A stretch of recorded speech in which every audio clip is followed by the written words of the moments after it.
and then I had the opportunity to be the first geek in Scotland. So that was 4 years ago. I think it was March. 4 years ago, I signed the contract, and I think I actually started the business pretty much 4 years ago, 3 weeks ago. So really early.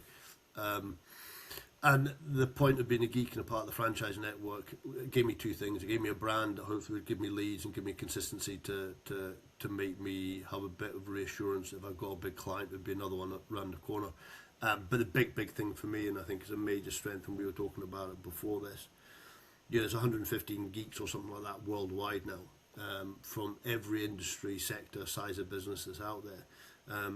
And selling that as a service to small businesses, and the fact that maybe I can't solve your problem, maybe I'm not the right person, or I might not have the right experience, but do you know what?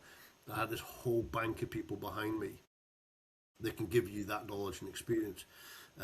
Was a really exciting prospect for me, and that underpinned by the kind of mission of changing the way the world perceives sales. You go back to all those doctors and vets, friends.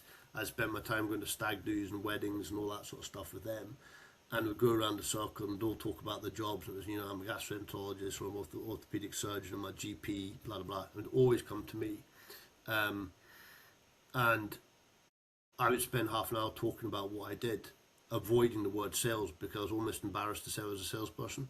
And to sort of tie that bit off, it was really funny. I went to a 30-year reunion up at St Andrews University last year, and I met up with my best man. So I've known Stuart since I was about 8 or 9 years of age, my best friend in the world. And he turned around and said, and he's a professor in medicine, and he's like, so Pete, what are you doing now? And I said, I'm running this company called Sales Geek. And he's like, all right, Sales Geek, that sounds a bit salesy, isn't it? I said, yeah, we do sales coaching, fractional sales, direct ship, and all that sort of stuff. And he's like, man, Pete, I now know what you do for a living.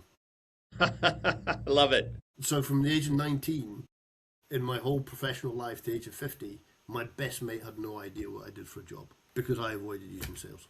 No, I did the same thing. I mean, if it had been family or around dating or any of these things, and people are trying to tell you what you are, like you don't want to come across, you're in sales, and all of a sudden it just kind of, everybody gets a little nervous, everybody doesn't know what that is, and I'm like, but I'm not that guy.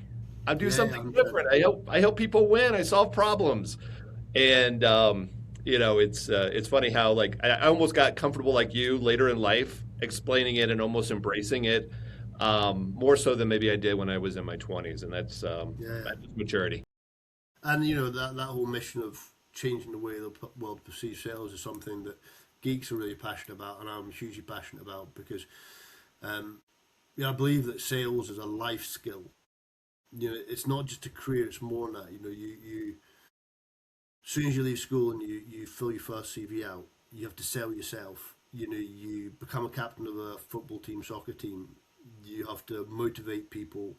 You have to sell your ideas. You have to negotiate out different positions. You have to lead teams. All of those things require a host of skills you learn as a salesperson.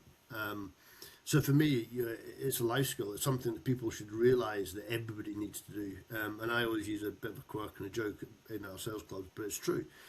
I've had 32 years or something in sales in my career. I'm now married. I have a 4-year-old and 8-year-old, and I sell more at home than I do in my work life every single day. And I'm really bad at it. Trying to persuade my 4-year-old to wear the clothes that I wanted to wear rather than that she wants to wear. I'm rubbish. Oh, that's great.